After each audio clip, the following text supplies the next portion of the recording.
नमस्ते दोस्तों, sky mat weather में आप सभी का स्वागत है। ये 14 अगस्त की शाम का वीडियो है। इसमें हम देखेंगे कि एक्सेस ऑफ मानसून ट्रफ अब कहाँ से जा रही है। तो ये आप देखिए कि अमृतसर से शुरू होकर के ये बरेली पर जा रही है और उसके बाद ये लखनऊ और फिर ये आपका रांची और इस तरह से, यानी कि बिल्कुल तराई के साइड से होते हुए और ये इस तरह से आगे जा रही है। और यहीं पर एक डिप्रेशन बना हुआ है। ये जो डिप्रेशन है ये आप देखिए झारखंड और जो पश्चिम बंगाल है उसके आसपास के इलाकों में डिप्रेशन बना हुआ है। और ये देखिए बिल्कुल पहाड़ों के साइड से काफ़ी ऊंचाई से जा रही है और यहाँ पर आके ये डिप्रेशन के कारण ये पूर्वी जो सिरा है वो नीचे की तरफ इसका डिप कर रहा है। तो ये जो वेलमार्क लो प्रेशर एरिया था कल, वो अब आज डिप्रेशन में तब्दील हो गया है। एक साइक्लोनिक सर्कुलेशन अभी भी पश्चिमी राजस्थान और साउथ सिंध के ऊपर है और एक वेस्टर्न डिस्टर्बेंस है जो साइक्लोनिक सर्कुलेशन आपको नॉर्थ पाकिस्तान के ऊपर दिखाई दे रहा होगा। तो ये जो ट्रफ वगैरह दिखाई दे रही हैं आप देखिए बिल्कुल पहाड़ों के पास से होकर के जा रही है। तो इसके प्रभाव से क्या होने वाला है इस पर बात करेंगे और पहले देखेंगे कि बारिश कैसे हुई है। तो बारिश काफ़ी ज़्यादा अच्छी देखने को मिली है। नागापट्टनम, राउरकेला, धर्मशाला में 91 मिलीमीटर हुई है, राउरकेला में 112 मिलीमीटर है, नागापट्टनम में 125 मिलीमीटर है, अरियालूर में हुई है, महाबलेश्वर, भदरवा, देहरादून, रांची, माथेरान, पटना, हल्दिया, लखनऊ, मतलब कई इलाकों में जो बारिश की गतिविधियाँ हैं वो काफ़ी अच्छी दिखाई दी हैं।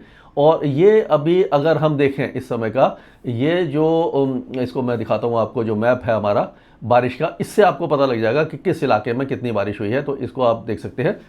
ये देखिए, ये नेपाल की पहाड़ियों में बहुत अच्छी बारिश है, पूर्वी उत्तर प्रदेश और मध्य भागों में है, बिहार के कुछ इलाकों में, झारखंड में, छत्तीसगढ़ के उत्तरी इलाके, उड़ीसा, ये जो यानी कि जहाँ से ट्रफ जा रही है ये सारे इलाकों में बारिश की गतिविधियाँ काफ़ी ज़्यादा देखने को मिली है। और पश्चिमी तट पर भी बारिश आपने देखा होगा काफ़ी अच्छी दिखाई दे रही है। तो अब जो मानसून है जो 12% पे था, 2 दिनों से रुका हुआ था, अब 12.47% की कमी पर आ गया है। आज को जो बारिश है वो मतलब जो बारिश तो काफ़ी अच्छी हुई है, लेकिन जो डेली एवरेज है उसको अभी भी नहीं पकड़ पाएगा। कल जो एवरेज था वो 9.3 मिलीमीटर था, आज का 8.7 मिलीमीटर है जो पूरे भारत का है। तो मुझे लग रहा है कि 6.6 या 6.5 के आसपास बारिश होगी। तो पॉइंट्स में अगर एवरेज बढ़ता है तो 13% की कमी दिखाई दे जाएगी। अभी तक तो आप देखिए 561.9 मिलीमीटर बारिश होनी चाहिए थी, लेकिन 491.8 मिलीमीटर बारिश हुई है। तो अभी भी देखिए उड़ीसा में काफ़ी ज़्यादा सरप्लस है, 26% का है। आपका मध्य महाराष्ट्र में 20% का सरप्लस है, गुजरात रीजन में 20% का सरप्लस है। ये 3 इलाके हैं जो काफ़ी ज़्यादा सरप्लस हैं। लेकिन सौराष्ट्र कच्छ में काफ़ी ज़्यादा कमी है। उसी तरह से आंध्र प्रदेश में है, interior Karnataka, south India Karnataka, coastal Karnataka, Kerala, Lakshadweep, और ये पूर्वी उत्तर प्रदेश, बिहार, झारखंड से लेकर के ये असम, मेघालय, अरुणाचल प्रदेश और नागालैंड, यहाँ पर, और इधर पंजाब में ये इलाके कम हैं। बाकी सारे नॉर्मल या अबव नॉर्मल दिखाई दे रहे हैं। लेकिन अब जो बारिश की गतिविधियाँ होंगी वो आप देखेंगे कि इन सारे इलाकों में आपको दिखाई देगी। यहाँ से लेकर के ये बारिश जो होगी वो इस सारे इलाके में बारिश होगी। तो इससे क्या होगा कि ये जो डेफिशिएंसी है आपकी पूर्वी उत्तर प्रदेश और बिहार और झारखंड की, ये धीरे धीरे नॉर्मल में आ जाएगा, क्योंकि यहाँ पर अब लगातार बारिश की गतिविधियाँ कम से कम हफ्ते 10 दिन तक आपको दिखाई देती रहेंगी।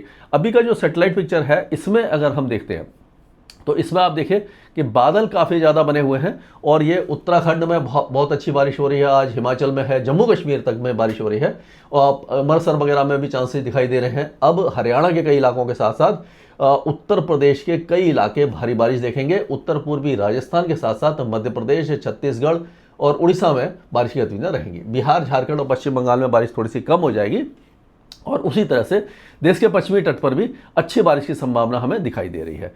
तो आज का अगर हम वेदर सिस्टम के हिसाब से देखते हैं कि जो फोरकास्ट है वो जो आपका मतलब जो ये दिखा रहा है, तो ये देखिए ये डिप्रेशन बना हुआ है, यहाँ पर आपको दिखाई दे रहा होगा, ये साइक्लोनिक सर्कुलेशन दिखाई दे रहा है, एक छोटा साइक्लोनिक सर्कुलेशन यहाँ दिखाई दे रहा है। अब देखिए हवाएं जो है वो इस तरह से यहाँ पर घूम रही हैं और यहाँ से आप देखिए तो ये इधर से इधर पे भी हवा घूम रही है और यहाँ से इधर जा रही है और ये इधर जा रही है और इधर से भी आप देखिए ये आ रही है। तो यहाँ पर जो बारिश की गतिविधियाँ हैं ये डिप्रेशन के कारण और ये ट्रफ जो जा रही है उसके कारण आज गंगे पश्चिम बंगाल, उड़ीसा, झारखंड, यहाँ पर आज भी अच्छी बारिश की संभावना है। लेकिन सबसे ज़्यादा जो तेज़ बारिश होगी वो उत्तर प्रदेश के कई इलाकों में, उत्तराखंड, हिमाचल प्रदेश और जम्मू कश्मीर में होगी। मध्य प्रदेश के कई इलाके भी अच्छी बारिश आज देख पाएंगे। अब अगर 15 अगस्त जो स्वतंत्रता दिवस है उस दिन की बात करें तो कहाँ कहाँ बारिश होगी, तो पहाड़ों पर झमाझम बारिश होगी 15 अगस्त को। पंजाब के कई इलाके, हरियाणा और उत्तर प्रदेश, बिहार, झारखंड, पश्चिम बंगाल, हालांकि बिहार में बारिश थोड़ी सी कम हो जाएगी, लेकिन जो आपका झारखंड है, उत्तर प्रदेश है और ये मध्य प्रदेश है, छत्तीसगढ़, यहाँ पर बारिश की काफ़ी अच्छी संभावना है। दिल्ली में भी जब प्रधानमंत्री जो वहाँ पर लाल किले से भाषण देंगे उस समय भी बारिश की संभावना हमें दिखाई दे रही है। यानी ज़्यादा तेज़ बारिश नहीं होगी, लेकिन मौसम सुहावना हो जाएगा, लोगों को गर्मी और उमस का सामना नहीं करना पड़ेगा, ये काफ़ी अच्छी बात है। और उसी तरह से मध्य प्रदेश के कई इलाके, पश्चिमी तट है, जो बारिश अच्छी देखने वाला है। और अगर हम 16 अगस्त की बात करते हैं तो यहाँ पर देखिए ये डिप्रेशन तो आगे चला जाएगा, एक नया साइक्लोनिक सर्कुलेशन फिर से उत्तर पश्चिम बंगाल की खाड़ी में बन जाएगा, यानी एक के बाद एक वेस्टर्न माफ कीजिएगा लो प्रेशर एरिया बनने की संभावना नजर आ रही है, जो मानसून को एक्टिव रखेंगे पूर्वी उत्तर पूर्वी भारत के साथ साथ उत्तर प्रदेश, बिहार, झारखंड और उत्तर पूर्वी मध्य प्रदेश और छत्तीसगढ़ में। यानी कि ये जो पहाड़ी इलाके हैं वहाँ से लेकर के और ये पूर्वी भारत, यहाँ पर जो मानसून है वो लगातार सक्रिय बना रहेगा। यहाँ से आप देखिए ये जो इलाका है, ये सारा इलाका जो है वो लगातार बारिश की गतिविधियां देखेगा और ये कम से कम 1 हफ्ते और 8 दिन, मतलब 8 या 9 दिन तक हमें इसी तरह की बारिश आपको लगातार दिखाई देगी। अब 17 तारीख की बात करें तो उस समय भी ये लो प्रेशर एरिया बन जाएगा और ये बारिश की गतिविधियां उत्तर प्रदेश, बिहार, झारखंड, पश्चिम बंगाल और उड़ीसा, छत्तीसगढ़, ये जो इलाके हैं ये लगातार बारिश देखेंगे। दिल्ली एनसीआर में भी रुक रुक करके बारिश होगी। पश्चिमी जो पूर्वी हरियाणा है, उत्तरी पंजाब है, पहाड़ इलाके हैं, यहाँ पर भी लगातार बारिश की गतिविधि आपको दिखाई देगी। राजस्थान में बारिश काफ़ी कम हो जाएगी 2 दिनों के बाद। पूर्वी राजस्थान में बारिश है लेकिन उसके बाद कम हो जाएगी। गुजरात में हल्की बारिश जारी रहेगी, छुटपुट बौछारें, लेकिन पश्चिमी राजस्थान जैसे कि गंगानगर, हनुमानगढ़, ये जो इलाके हैं गंगानगर और हनुमानगढ़, हमारे कुछ दोस्त हैं जो पूछ रहे हैं बार बार, तो यहाँ पर मुझे बारिश की संभावना 1 हफ्ते तक तो कम से कम दिखाई नहीं दे रही है। गंगानगर, हनुमानगढ़, झुंझुनू और आपका जो चुरू, बीकानेर, जैसलमेर, जोधपुर, बाड़मेर, सिरोही, पाली, नागौर, राजसमंद, ये जो इलाके हैं यहाँ पर चांसेस काफ़ी कम दिखाई दे रहे हैं। लेकिन अगर पंजाब की बात करें तो जैसे अमृतसर है, गुरदासपुर है, जलंधर, पटियाला, फतेहगढ़ साहब, ये सारे इलाके बारिश देखेंगे। उसी तरह से हरियाणा के कई इलाके, पंचकुला से लेकर के चंडीगढ़, कुरुक्षेत्र, करनाल, कैथल और ये जो चरखी दादरी, जिंद, सोनीपत, पानीपत, गुरुग्राम, मेवात, नूह, पलवल, फरीदाबाद, यहाँ तक बारिश देगी। और उत्तर प्रदेश की बात करें तो सारे जो इलाके हैं उत्तर प्रदेश के अब बारिश देखेंगे। यहाँ पर काफ़ी ज़्यादा कमी दिखाई दे रही थी, बिहार, झारखंड, पश्चिम बंगाल, ये सारे इलाके लगातार बारिश देखेंगे। अगर हम महाराष्ट्र की बात करें तो विदर्भ में हल्की फुल्की बारिश है, लेकिन मध्य महाराष्ट्र और मराठवाड़ा लगभग सूखे रहेंगे। पश्चिमी तट पर यानी कि कोकण एंड गोवा पर जो यानी मुंबई, थाने, दहानू, सिंदूर, रत्नागिरी और गोवा तक बारिश रहेगी। कर्नाटक और केरल के तटीय इलाकों में हल्की बारिश रहेगी।